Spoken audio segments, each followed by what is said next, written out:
and welcome to another edition of the program Across Borders, where we speak to issues related to migration.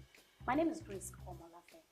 Migration is an integral part of human life. People move from one location to another every day, and of course they get influenced by language of the location or even culture.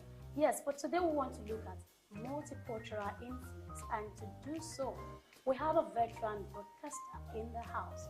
I mean, she's got over 64 years, if I'm not mistaken, of experience in the industry. But the fascinating aspect of it is because she also has a rich blend, a rich history of multicultural blend. Yes, and I think she's the best fit for this topic. She is no other person but Chui Koka. It's a pleasure having you. Thank you very much for having me on your program. Yes. So, like I said, we want to speak to multicultural influence. Your blend is a very fascinating word. Having Egba, Sierra Leonean, and Shekiri come together, as your parents. So, I want you to speak to multicultural influence. How did they affect you to start with? Wow, multicultural influence on people's lives dates back even beyond the Bible. Because a lot of people think that, everything started from the children of Israel migrating across the Nile and so on and so forth. But that's a very, very rich aspect of our own lives too. When you may not necessarily know your own background, but already you are aware that the children of Israel were moving for 400 and something years. So it's a very, very interesting subject. Over the years, I believe that even across the Sahara, there have been a lot of movements from all those areas through the Gambia, through Sierra Leone, Ghana, and Nigeria, even up to the Cameroons. There was a time when we had a political party that was known as with the Nigerian mixed with Cameroon and all. That was the name of the party that was running for election in Nigeria, and it still went on for a long time. So those are the kind of backgrounds that have brought Nigeria together as a nation. There were a lot of Sierra Leone influence when I was growing up, and a lot of Ghanaians, Togolese people were all blended together in Lagos here. But nobody ever forgot where they were coming from. And my mother, for instance, never allowed me to forget where we came from. It's like being a Jew. If you're an Ichekiri person, you are a person because you're Ichekiri. Okay. If you are going to call yourself a Jew, your mother has to be a Jew before you can claim to be a Jew. So on and so forth. And it goes on and on. And we were not really averse to some of these, coming together and knowing what binds us together. It's only recently that people are looking over your shoulder to say, where does she come from? Where are you coming from? Where, what? If you are Kwesi, you are Kwesi. Nobody ever thought of anything adverse about that. It was part of your own, life, history, and how you came into being. Being a Koka all along the west coast of Africa is something special. I was made aware of this because I was presenting a program on television called Drum and Dance in Ibadan. And we had a program exchange with Ghana television. And they will record all their high life music and we will play it back on WNTV, which was shown, being the first station, was shown all around the west and part of the east and what is now Edo State and so on and so forth. So I was already a known name in Sierra Leone. So by the time I went on a visit to Ghana, people knew who I was. And that was a long time ago. What I'm talking about is almost 50 years. And I was treated as a celebrity because all the Kokas had formed an association.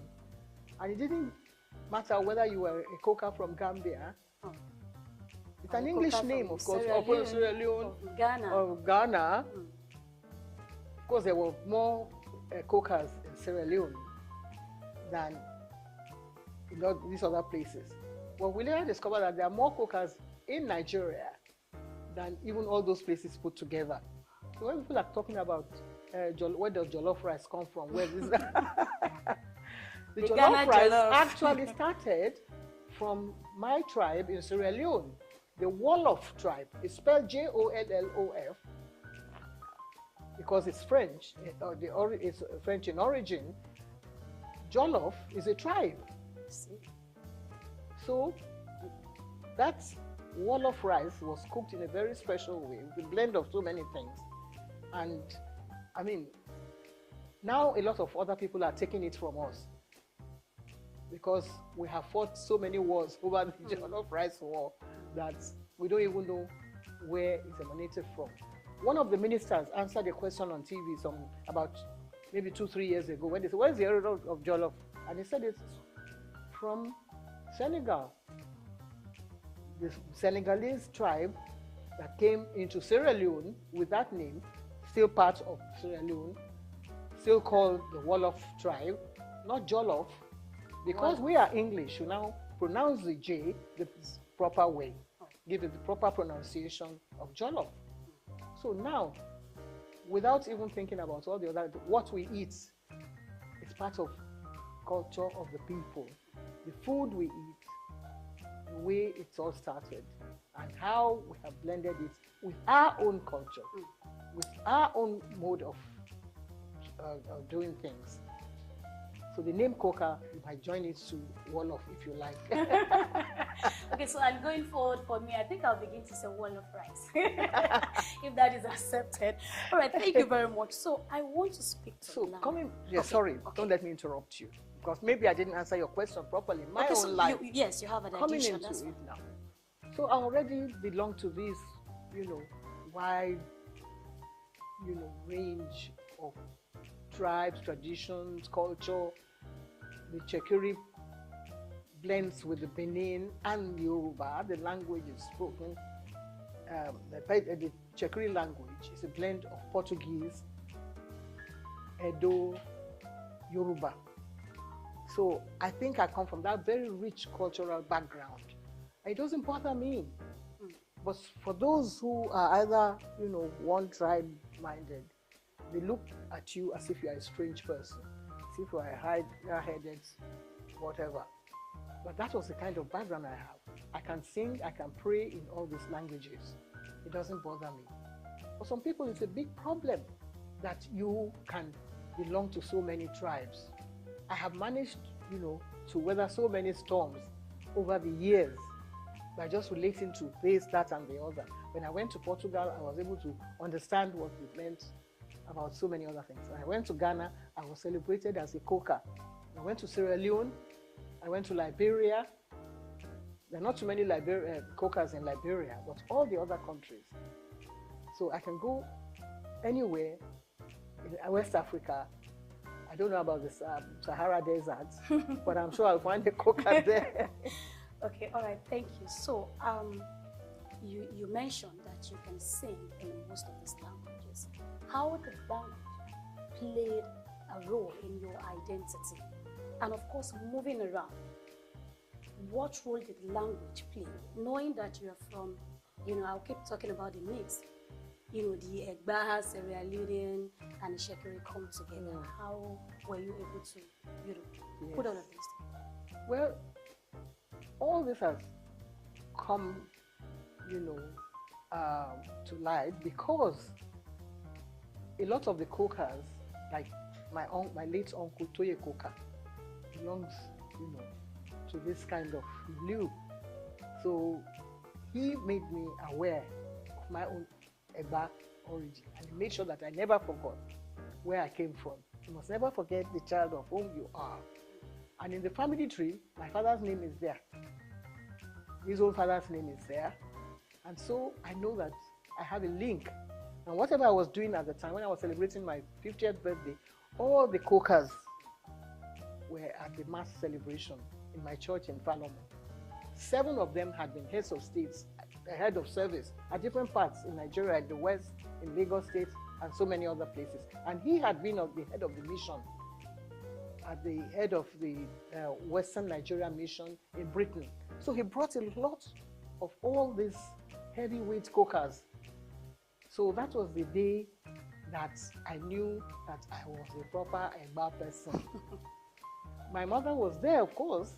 So they just said, well, you are just an Iyawo at this moment, so please sit down quietly and let the Chekiris take the back seat.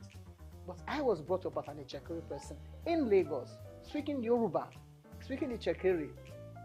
And when I went to WNTV in Ibadan, people were laughing at me. They said, oh, he's a Kobo Kobo. And I took it in my stride because I went to very good schools in Lagos where if you call somebody a Kobo Kobo, in other schools, there will be a lot of hula baloo, there will be fisticuffs, people will be fighting. But I went to St. Mary's Convent School, a Catholic school, where if somebody calls you a Kobo Kobo, you rub each other on the back and say, well, I don't know what to call you, but I'm happy that you are calling me this name.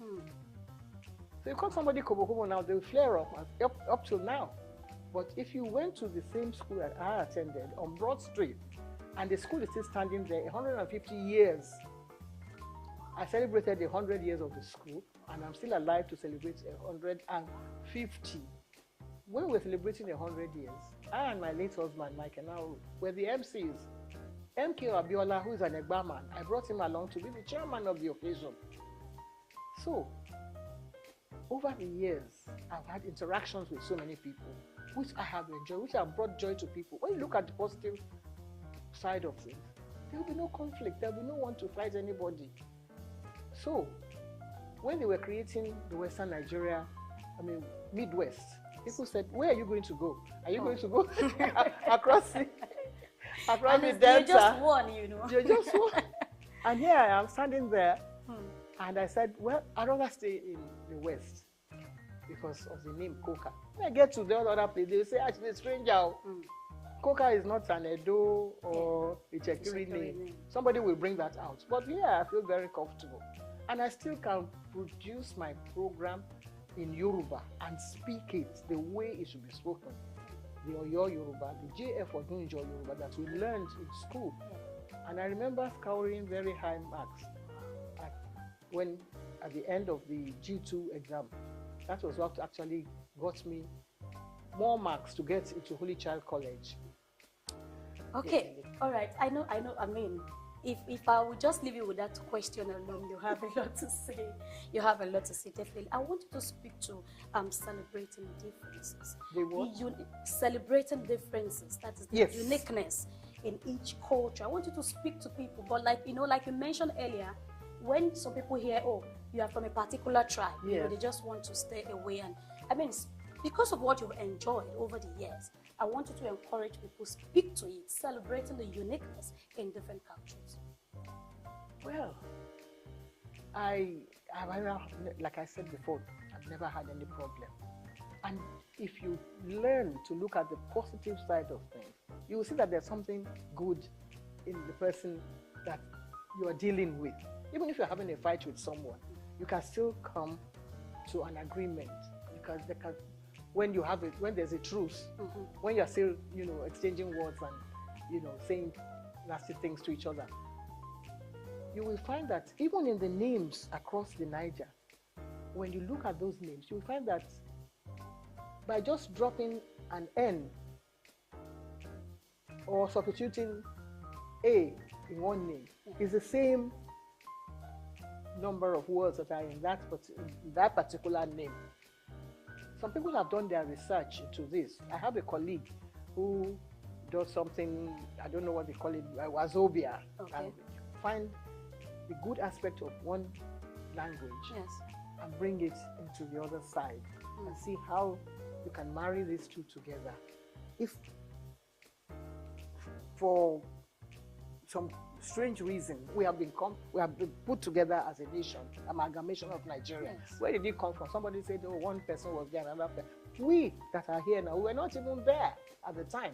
But this is where we have found ourselves now. What are we going to do about it? Were we all of us, these black people that we are, I'm the proudest black person in the world.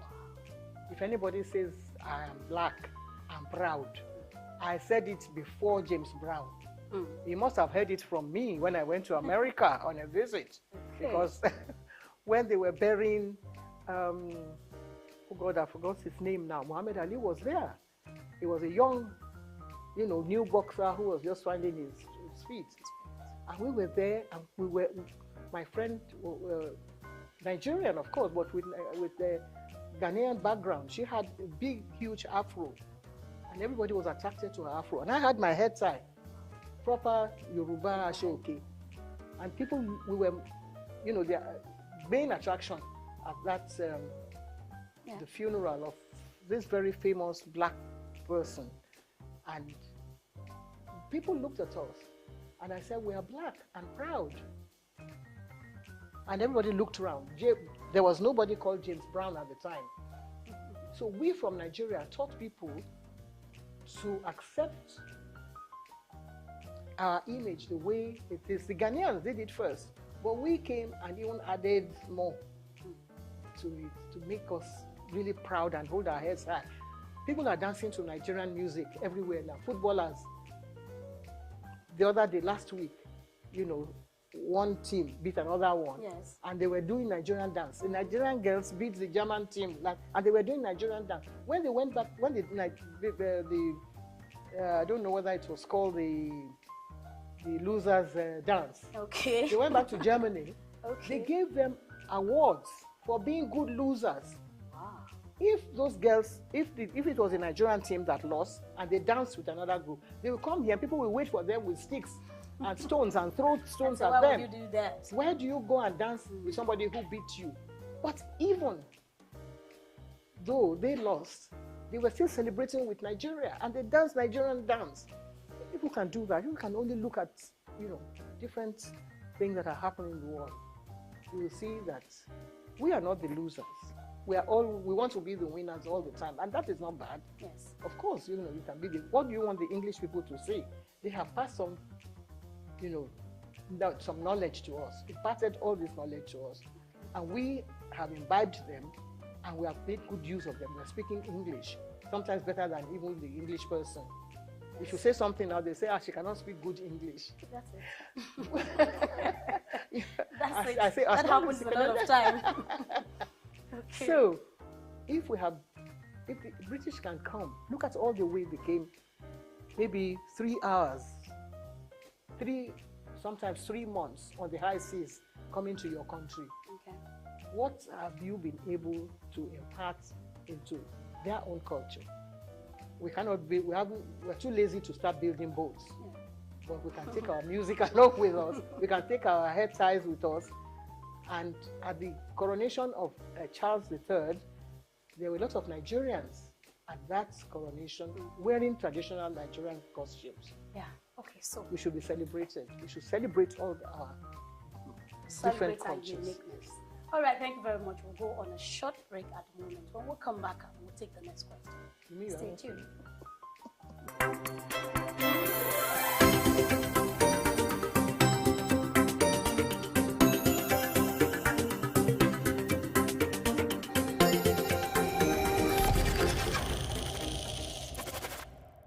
Idumota Market. Eko Idumota, once a residential neighborhood, is home to Idumota Market located on Lagos Island. It is one of the oldest and arguably one of the largest markets in West Africa. Idumota is a historic neighborhood adjacent to the Lagos port that facilitated the slave trade and later, under the British indirect rule, it surrounded to exports that fueled the colonial enterprise. Idumota was also the location of an Armed Forces Remembrance Cenotaph called Soja Idumota, built as a monument to Nigerian soldiers who served with the West African Frontier Force. An Eyo Masquerade statue and a clock tower are also some monuments at Idumota. Idumota Market is so popular that large sales are recorded as early as 7 a.m. The market is made up of hundreds of locked-up shops occupying several multi-story buildings, with some measuring about 5 or more floors. In 2010, the Lagos State government demolished some illegal structures in order to improve vehicular and human movement in and around the markets. During weekdays, the neighborhood of Idumota is densely populated by shoppers, traders, and bus passengers. From the Carter Bridge ascending into Lagos Island, passengers can see the neighborhood before disembarking at their final destination. Idumota Market accommodates the substantial inflow of imported goods. The bulk of import from abroad are routed first through Idumota and then on to other markets through Nigeria and other West and Central African countries. The energy of private Idumota traders and wholesalers facilitate this activity, where millions of US dollars worth of wholesale is exchanged daily. Idumota Market, SOUQ Enlightenment.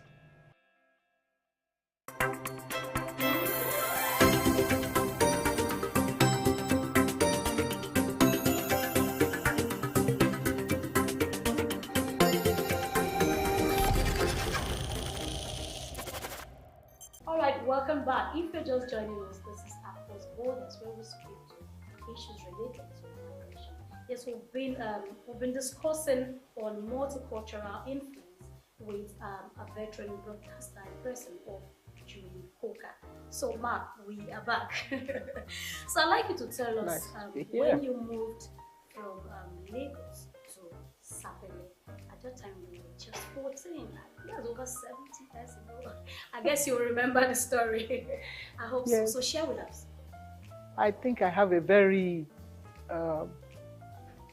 sharp memory, retentive memory about everything that has affected my life, my development.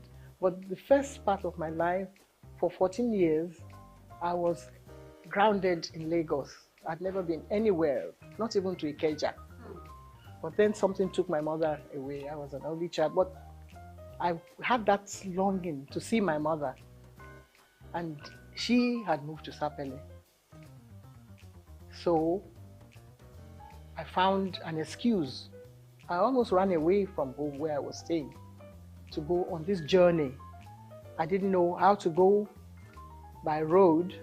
I didn't have the fares to go by road, but I had someone who was going along the creek from Lagos, Epe, Ejinrin, Bokoda, and all those places I've never heard of before. So sometimes it's emotional hardship.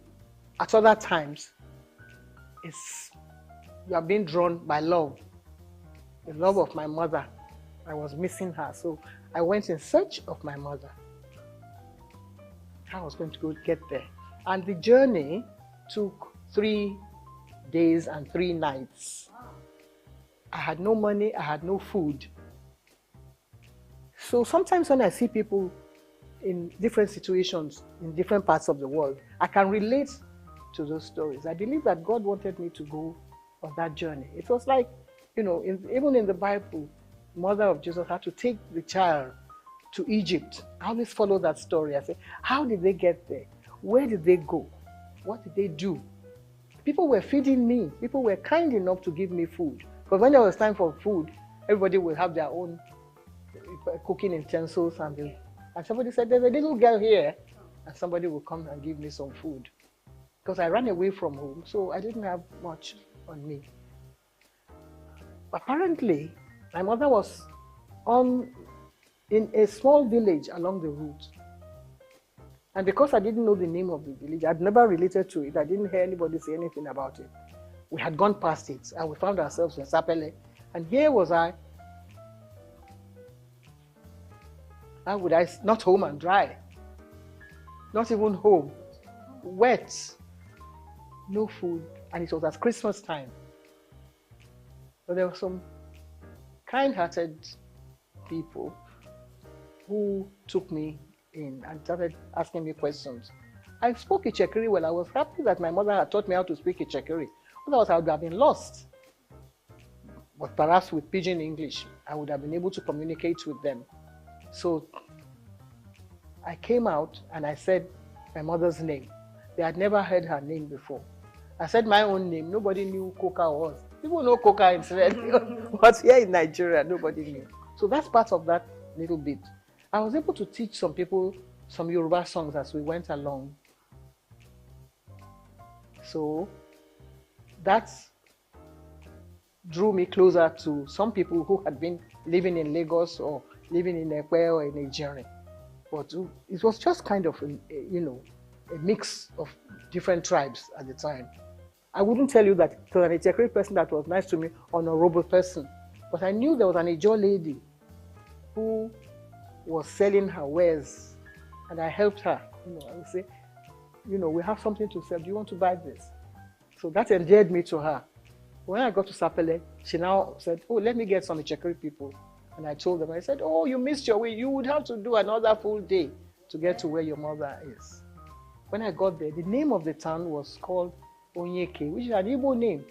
I said, how can a village in Ichekiri land be called Onyeke? Because there were more Igbos there 70-something years ago, living in that area. So I had mixed with so many people going on this journey. It was an experience. And it sharpened my mind. I hadn't gone to, I was only from one. I had just gotten to Holy Child.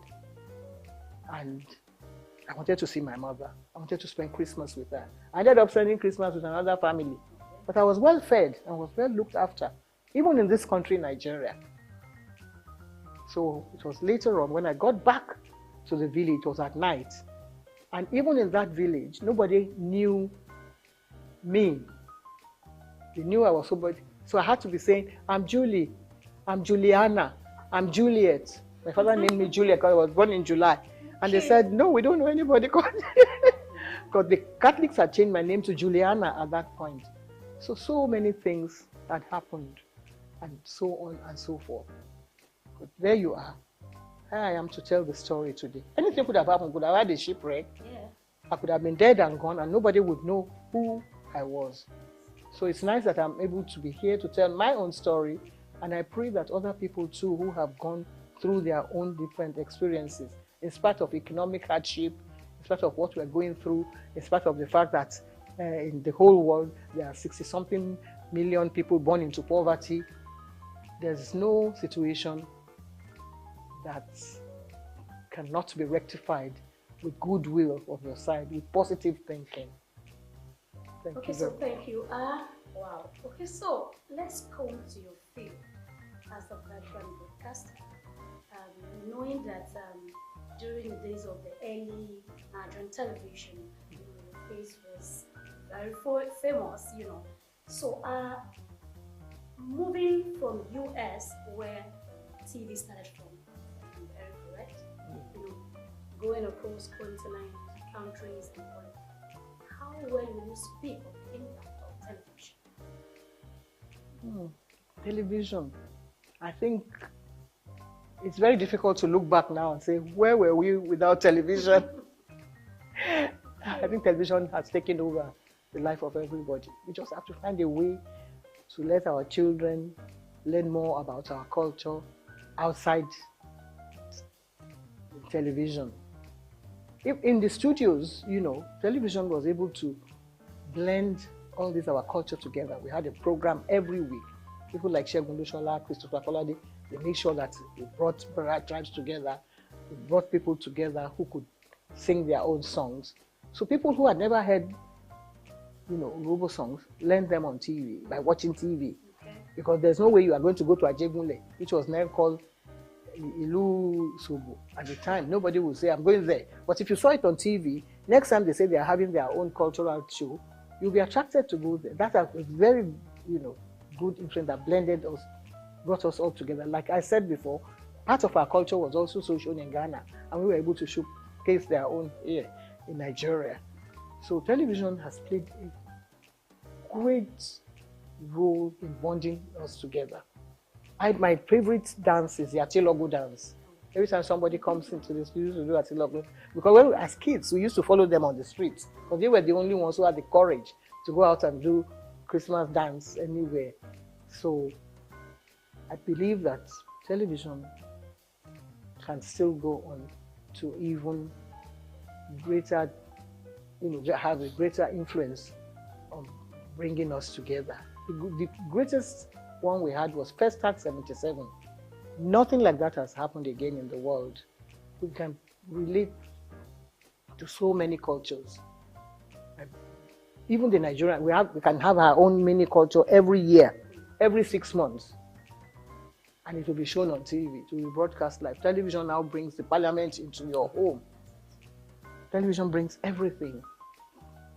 It's only the positive aspect of it we should hold on to and make sure that, we impart some of the knowledge to our children as well. Thank you very much. So we move to the very last part of Across Borders. Here we'll go, we want you to tell us a real-time story.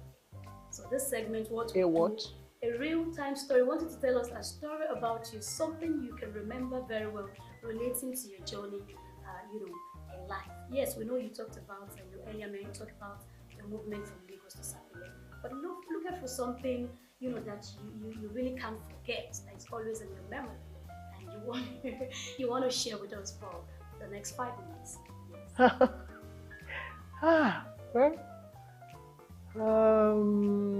Learning to speak my language in a foreign land. That is number one, because I started learning, or vice versa. I said Yoruba was my first language, but being able to speak my own Ichekiri language properly, unadulterated, that was another lesson that I had to learn to speak. Then I was in 2 different choirs. We have an Ichekiri church where I sang Ichekiri hymns. So I was able to imbibe those ways. And my stepfather was an Ichekiri man, a good organist. And he taught me all those values about our language and our songs. Then my mother was the lead singer of an Ichekiri cultural, socio-cultural group here. So I learned a lot of songs from her. So here I was in the choir at Holy Cross Cathedral singing Latin songs. Gloria in excelsis Deo. I'm sure you don't know what that means. It just simply means I don't know. glory to God in the highest. Oh, okay. And I can still sing it very well. But if you ask me now to say it the way the whole sequence in English, I find it, well, I can do it all smoothly in Latin. Wow. So those are aspects of my life that have shaped me, the kind of person that I am.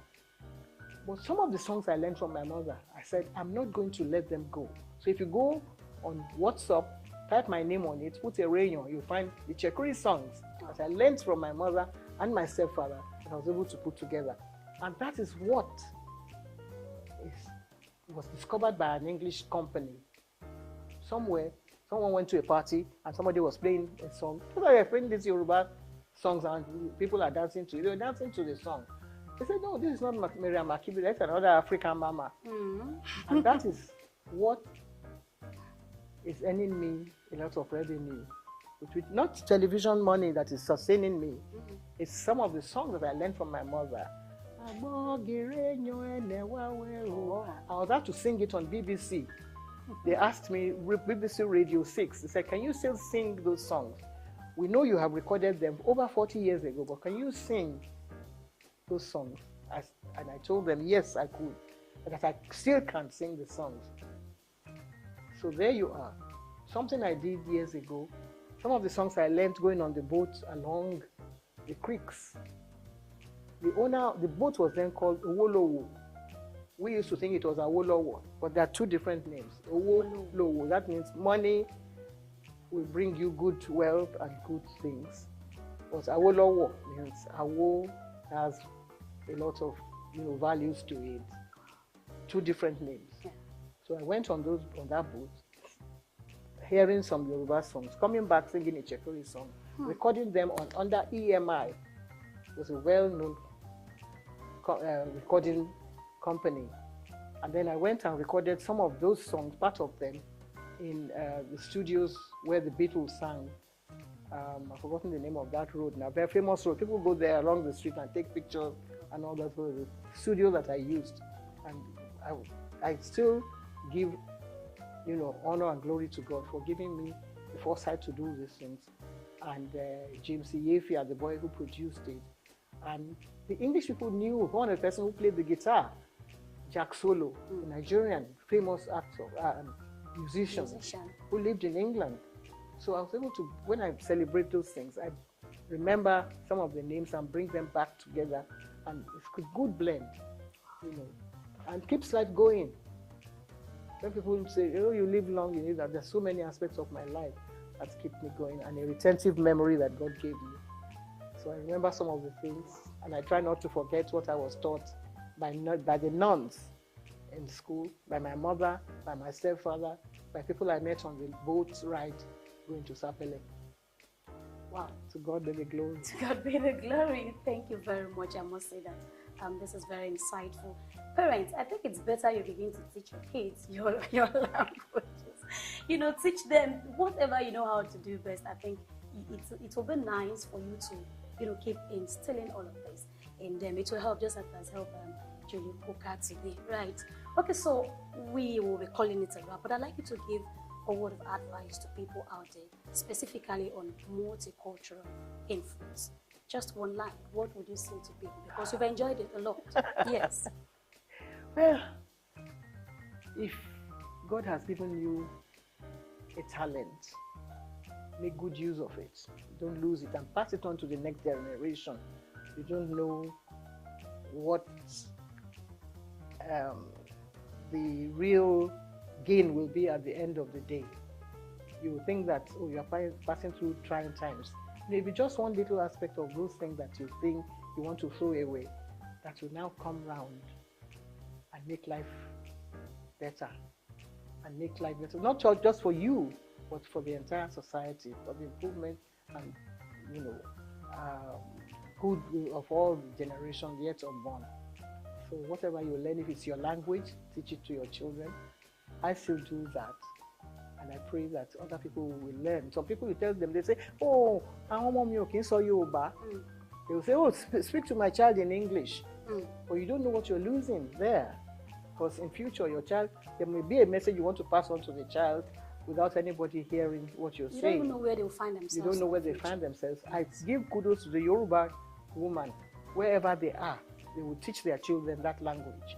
There was a story of a lady in England that the social people wanted to come and take the child. And the woman said to her, so the child said, no, my mother was not bad to me. She's just teaching me a good lesson.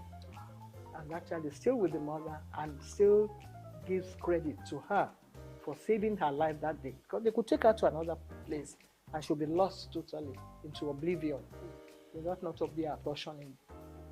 All right, well, that's a handful. Thank you very much. I must say it's a pleasure having you on the show. It's a great one.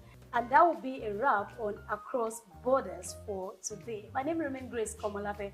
Until next time, we'll be coming your way again on the show. Have a blessed day. Bye-bye.